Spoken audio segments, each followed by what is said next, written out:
Tengok movie, ya Allah. Boleh habis berpuluh episod Korea tu sehari.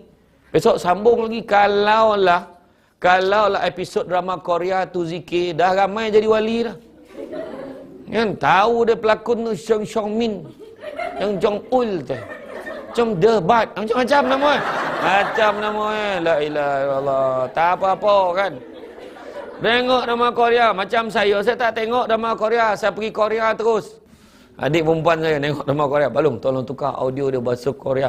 Bahasa Melayu tak sedap, mengado-ngado. Kau dengar bahasa Korea, lepas tu kau baca subtitle buat apa?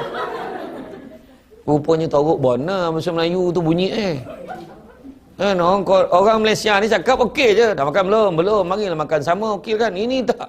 Dah makan ke belum?